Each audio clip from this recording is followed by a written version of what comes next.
सो दोस्तों welcome to money stocks. तो इस वीडियो के अंदर हम लोग बात करने वाले हैं मल्टीपल स्टॉक्स के बारे में। तो चलिए सबसे पहले हम लोग डिस्कस करेंगे टाटा पावर के बारे में।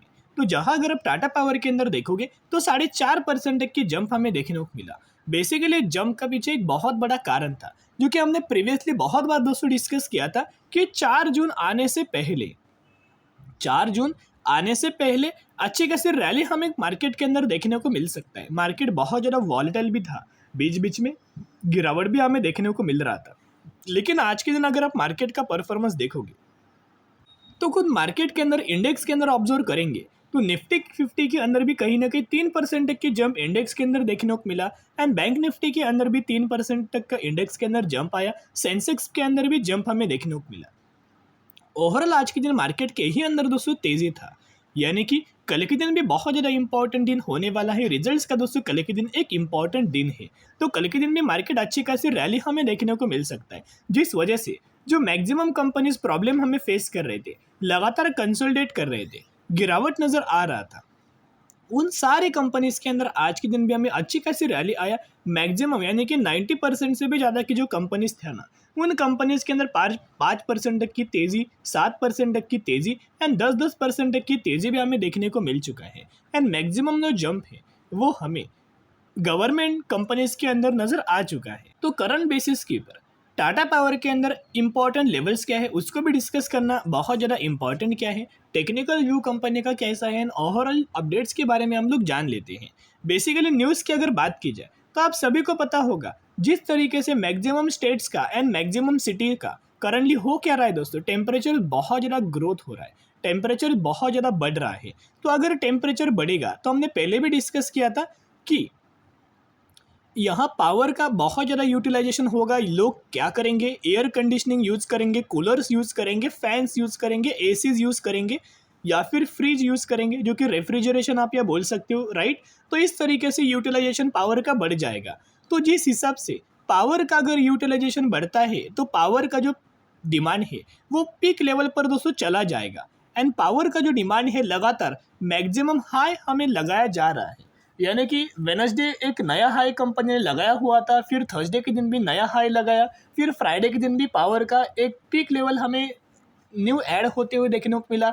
एंड आज के दिन भी पावर का अगर आप देखोगे तो पीक लेवल से भी ज़्यादा, यानी कि लॉन्ग टर्म के अंदर अगर आप ऑब्जर्व करके चलेंगे तो लगातार हाई के ऊपर हाई हर एक दिन कंपनी जो पावर है, डिमांड है, वो हाई हमें क्रिएट कर रहा है। तो जितने सारे कंपनीज, छोटे से छोटी कंपनीज भी पावर का सप्लाई करेंगे, पावर डिस्ट्रीब्यूशन करेंगे, उन कंपनीज को तो बेनिफिट्स मिलेगा ही मिलेगा। लेकिन जिन कंपनीज का बिजनेस पहले से सेट है, जो बिजनेस पहले से अच्छे खासे मुनाफा कमा रहा है, पहले से पावर लगातार डिस्ट्रीब्यूट कर रहा है, जनरेट कर रहा है, उस कंपनी को दोस्तों कितना ज़्यादा बेनिफिट्स होगा। तो ये टाटा पावर वही बिजनेसेस के अंदर इन्वॉल्वमेंट है। बेसिकली आज के दिन की अगर आप परफॉर्मेंस देखोगे तो 56% तक के डिलीवरीज हमें टाटा पावर के अंदर देखने को मिल चुका है। मैंने पहले भी आपके साथ शेयर किया हुआ था कि टाटा पावर के अंदर क्या है ना, म्यूचुअल फंड्स लगातार माल बाइंग कर रहे हैं, एफआईएस लगातार दोस्तों माल बाइंग कर रहे हैं। तो यहाँ जो आपको मैक्सिमम डिलीवरीज दिखाई देता है तो आप समझ जाना कि जब भी कंपनी गिरे, जब भी कंपनी के अंदर तेजी आए, म्यूचुअल फंड्स एफआईएस लगातार दोस्तों माल बाइंग करते हैं। टाटा पावर के ऑफिशियल वेबसाइट से दोस्तों यहाँ मैंने ये अपडेट लिया हुआ है। ये अगर आप कंपनी देखोगे, जो पावर जनरेशन के अंदर कंपनी का जो बिजनेस इन्वॉल्वमेंट है, अभी तक कंपनी ने क्या किया है, इतना ज़्यादा एनर्जी कैपेसिटी कंपनी क्या करता है, मैनेज करता है, जो कि 14,690 मेगावाट है।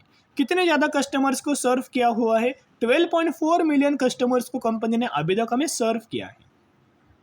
आपको पता है रिन्यूएबल एनर्जीज के अंदर भी कंपनी काम करता है। तो रिन्यूएबल एनर्जी का जो करंटली टाटा पावर का पोर्टफोलियो है वो 9,000 मेगावाट के आसपास है, जो कि बहुत ज़्यादा होता है दोस्तों।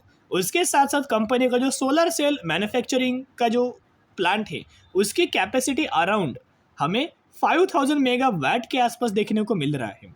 उसके साथ साथ कंपनी सेल्स भी मैन्युफैक्चरिंग करता है, मॉडल्स भी कंपनी मैन्युफैक्चरिंग करता है। और इनका जो ऑर्डर बुक हमें अभी तक हमें देखने को मिला है वो कहीं ना कहीं 12,900 करोड़ के आसपास देखने को मिल रहा है। तो ये जो है बहुत ज़्यादा पॉजिटिव है। तो जिस वजह से जिस तरीके से कंपनी का कैपेसिटी बढ़ेगा, कस्टमर्स ज़्यादा इंक्रीज होंगे, पोर्टफोलियो कंपनी का इंक्रीज होगा, उसके साथ साथ ज़्यादा से ज़्यादा solar cells and modules company manufacturing करेगा एंड कंपनी का ऑर्डर बुक अगर बढ़ता है तो जिस शेयर प्राइस रेंज के आसपास कंपनी ट्रेड कर रहा है, जो प्राइस पर ट्रेड कर रहा है, वो ये प्राइस पर कंपनी बिल्कुल भी ट्रेड नहीं करेगा, लगातार कंपनी के अंदर तेजी नजर आ जाएगा। टाटा पावर के अंदर अगर आप ऑब्जर्व करेंगे तो अप्रैल महीने का डेटा आपको पता है म्यूचुअल फंड्स का, जो कि मैंने पहले भी बहुत बार शेयर किया था। लेकिन क्या होता है, तेजी के अंदर तो दोस्तों हम लोग अच्छी कंपनी को होल्ड तो कर पाते, लेकिन वही अगर 3 से 4% अगर गिरावट होता तो क्या दोस्तों हम लोग होल्ड कर पाते? नहीं। यहाँ लैक ऑफ कॉन्फिडेंस होता। हमें कॉन्फिडेंस बहुत ज़्यादा इंपॉर्टेंट होता है। इस वजह से जब भी कोई भी कंपनी से रिलेटेड हम लोग आपके साथ डिस्कस करते हैं इन्फॉर्मेशन, उस वक्त हम हमेशा आपके साथ म्यूचुअल फंड्स का डेटा शेयर करते रहते हैं। तो सिर्फ एक महीने म्यूचुअल फंड्स ने माल बेचा था, आप यहाँ देख सकते हो। बाकी दिसंबर हो, जैन हो, मार्च हो या फिर अप्रैल हो, लगातार हर एक महीने के अंदर म्यूचुअल फंड्स के द्वारा हमें माल को दोस्तों बाइंग किया गया था। और अभी हम आ चुकी कंपनी के टेक्निकल चार्ट पैटर्न्स के ऊपर, जो कि मूविंग एवरेज वाला। तो ये आप सभी को पता होगा कि जब भी कंपनी, ये देखिएगा दो दोस्तों मूविंग एवरेज है। एक है येलो लाइन जो इंडिकेट्स करता है 50 दिन का मूविंग एवरेज, और जो ग्रे लाइन है वो इंडिकेट्स करता है 200 दिन का मूविंग एवरेज। तो पहले भी हमने डिस्कस किया था कि बहुत सारे कंपनीज क्या करते हैं, 50 दिन के मूविंग एवरेज के ही ऊर दोस्तों सपोर्ट लेता है, और बहुत ज़्यादा चांस होता है कि वहीं से एक अच्छी खासी रैली हमें देखने को मिल सकता है। तो यहाँ भी अगर आप देखोगे तो करंटली टाटा पावर के द्वारा यही लेवल्स के ऊपर सपोर्ट हमें लिया गया है। अभी जैसी कंपनी ये टॉप लेवल्स निकालेगा, आप देखना कितना ज़्यादा हमें तेज़ी आपको देखने को मिल जाएगा। अभी हम आ चुकी कंपनी के टेक्निकल चार्ट के अंदर। तो टेक्निकल चार्ट देखोगे तो नीचे से क्या है दोस्तों, एक ट्रेड लाइन है, यानी कि कंपनी का एक इंपॉर्टेंट सपोर्ट है। यहाँ से अगर आप देखोगे तो कंपनी का कहीं ना कहीं एक रेजिस्टेंस लेवल था। जैसी कंपनी ने यहाँ ब्रेकआउट किया था, यही लेवल्स के ऊपर जब कंपनी होल्ड कर रहा था, हमने आपके साथ शेयर किया था कि दोस्तों बाइंग करने का मौका है, राइट। फिर कंपनी ने क्या किया, सेकेंड बार दोस्तों निवेश करने का मौका दिया, इस लेवल के ही आसपास सपोर्ट लिया, एंड थर्ड बार भी कंपनी ने यही लेवल पर सपोर्ट लेके एक अच्छा खासा मौका दिया था। जिन लोगों ने लेवल पर भी बाइंग किया है ना, कोई बात नहीं, अभी कंपनी रेजिस्टेंस लेवल पर ऑलमोस्ट हमें ट्रेड कर रहा है। जैसे ये लेवल्स ब्रेक करेगा ना, हम देखना ये 550-600 रुपीज़ तक का टारगेट आराम से कंपनी क्विक आपको अचीव करके दे देगी। तो चलिए अभी हम बात करने वाले हैं अगली कंपनी के बारे में, जिसका नाम है संवर्धन मदरसन इंटरनेशनल लिमिटेड, यानी कि मदरसन सुमी के बारे में हम लोग बात करने वाले हैं। जहां मार्केट के अंदर इतना ज़्यादा बुलिशनेस आपको देखने को मिला हुआ था, मदरसन सुमी के अंदर तेजी नज़र नहीं आया। इसके पीछे का रीज़न क्या है, आप सभी को पता होगा कि जब मार्केट हमें बहुत ज़्यादा वॉलेटाइल था, जब मार्केट के अंदर गिरावट हमें हो रहा था या फिर डिप्स हमें देखने को मिल रहा था, मार्केट फॉल हो रहा था, तभी भी मदरसन सुमी के अंदर कोई गिरावट नहीं बल्कि लगातार दोस्तों तेज़ी आ रहा था, राइट। तो कोई भी कंपनी के अंदर कंटिन्यू आपको तेज़ी नज़र नहीं आएगा, कंपनी रुकेगा, कंपनी अच्छे खासा या होल्ड करेगा। तो यही होल्ड कंपनी ने किया हुआ है, और इसी वजह से तेज़ी नज़र नहीं आई, क्योंकि पहले से कंपनी के अंदर अच्छी खासी रैली हमें देखने को मिल चुका था। इस वजह से कंपनी के अंदर क्या हुआ, थोड़ा बहुत एक प्रॉफिट बुकिंग आया 1% तक के आसपास, एंड 149 रुपीज़ के आसपास हमें क्लोजिंग नज़र आ चुकी है। जैसे कि आपको पता होगा कि ओवरऑल मार्केट के अंदर एक गैप अप ओपनिंग हमें देखने को मिला हुआ था, जिस वजह से मैक्सिमम कंपनीज भी गैप अप ओपन हो चुका था। वैसे मदरसन सुमी भी अच्छा खासा ये प्रीवियस क्लोजिंग आप समझ सकते, पकड़ सकते हो, और मार्केट या फिर मदरसन सुमी मैक्सिमम कंपनी यहाँ दोस्तों ओपन हुआ था। तो एक गैप अप ओपन दोस्तों इसे आप बोल सकते हो, जिस वजह से आज के दिन मदरसन सुमी के द्वारा अपना हाई हमें क्रिएट किया गया है। अभी आपको पता होगा कोई कंपनी अगर अच्छा परफॉर्म करता है, अच्छा तेजी आता है, तो वो ब्रोकरेज फर्म उस कंपनी को बिल्कुल भी तेजी आने नहीं देते, उस तेजी को अपोज करते हैं। जिस वजह से ऐसी खबर को आपको बिल्कुल भी कॉन्फिडेंस नहीं रखना है, ऐसी खबर बिल्कुल भी आपको नहीं देखना है, और अगर देख भी लेते तो आपको विश्वास नहीं करना है।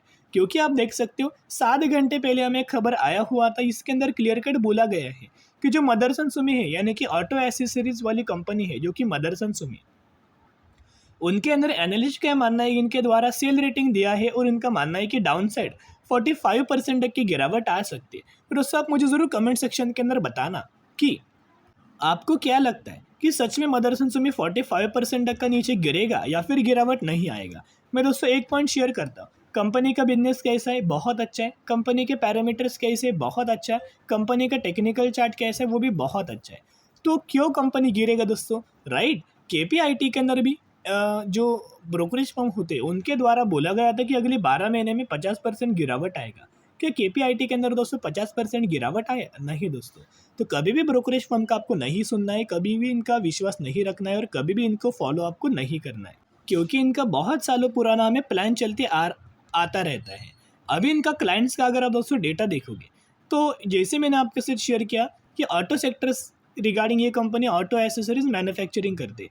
तो ऑटो सेक्टर के 90 टू 95% जो कंपनीज है वो मदरसन सुमी से क्या करता है, स्पेयर पार्ट्स मैन्युफैक्चरिंग करके लेता है। तो कौन कौन सी कंपनीज है आप देखना, ये देख के आपके अंदर जरूर कॉन्फिडेंस बिल्डअप होगा। सबसे पहले कंपनी है होंडाई, फिर Maruti Suzuki, BMW, Renault, Nissan, Ford, Mercedes Benz, GM, मदर्स, Tata Motors, Kia, Volvo, MLM, Toyota, others and Volkswagen. इतने बड़े बड़े ग्रुप्स की कंपनीज मदरसन सुमी से स्पेयर पार्ट्स हमें मैन्युफैक्चरिंग करके लेती है। और रिसेंट बेसिस के ऊपर ब्रोकरेज फर्म के द्वारा टारगेट हमें दिया है मदरसन सुमी के अंदर, ये टारगेट दिया गया है JM फाइनेंशियल्स के द्वारा। इनका मानना है कि कंपनी 180 रुपीज़ तक का टारगेट्स हमें अचीव कर सकती। तो चलिए अभी हम बात करेंगे इनके टेक्निकल चार्ट पैटर्न्स के बारे में। तो आप सभी को पता होगा पिछले 1 सालों से कंपनी क्या था, एक पैरेलल चैनल के अंदर फंसा हुआ था। ये मैंने पहले भी शेयर किया था। तो जैसे पैरेलल चैनल का दोस्तों ब्रेकआउट किया गया, वैसे हमने आपके साथ अपडेट भी किया था कि यह ब्रेकआउट हमें हो सकता है, क्योंकि कंपनी रजिस्टेंस लेवल के ही ऊपर दोस्तों होल्ड कर रहा था, राइट। तो इसके बाद अगर आप देखोगे तो लगातार हमें तेजी आया। तो अभी क्या हो सकता है ना, क्या अभी आपको खरीदारी करना है, राइट दोस्तों। जिन लोगों ने ये रैली मिस किया है, लगातार जैसे जैसे कंपनी गिरावट के अंदर मिले वैसे वैसे खरीदारी करना और buy on the strategy apply करना। बहुत ज़्यादा चांस है कि जो पैरेलल चैनल हमें देखने को मिल रहा है, ये जो पैरेलल चैनल देखने को मिल रहा है, अगर मार्केट दोस्तों और ज़्यादा गिरता है या फिर मार्केट के अंदर अच्छी खासी बुलिश मूवमेंट आती है, तो यही लेवल्स पर कंपनी क्या कर सकता है, होल्ड कर सकता है और यही से एक तेजिया में आ सकता है। अगर कंपनी इससे भी नीचे आया तो बहुत बढ़िया होगा। तो लगातार कंपनी के अंदर buy on the strategy apply कर दीजिएगा। अभी हम बात करने वाले हैं कामधेनु वेंचर्स लिमिटेड के बारे में। 170 रुपये पर ट्रेड कर रहा है, मैक्सिमम के अंदर 80% तक का रिटर्न्स बना के दे चुका है। ये वही कंपनी रिसेंटली 1:5 रेशो का स्प्लिट का अनाउंसमेंट किया है, जिसके अंदर 1 के बदले 5 शेयर आपको मिलने वाले हैं। तो जरूर कंपनी के बारे में स्टडी एनालिसिस जरूर करना।